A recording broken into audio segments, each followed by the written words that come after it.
तर सांगलीमध्ये पालकमंत्री चंद्रकांत पाटील, आमदार विश्वजित कदम आणि खासदार विशाल पाटलांमध्ये जुगलबंदी पाहायला मिळाली।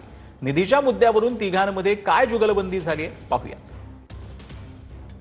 लक्ष तुम्ही आम्हाला दोघांना आपल्या पाल्यासारखं सांभाळून घ्यावं।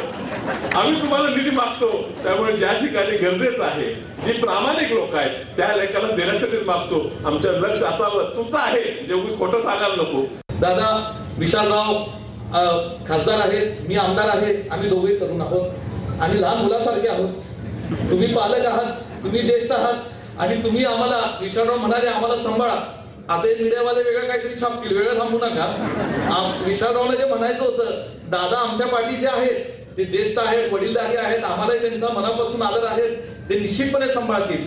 मी पालक आहे, ते पाल्ले आहेत, त्यांनी असं म्हटलं ते लगेच त्यांनी सांभाळलं की ते केवळ निधी पुरतच आहे। नाही, ते निधी पुरत आहे। हे बघा, राजकारणामध्ये काहीच सांगता येत नाही।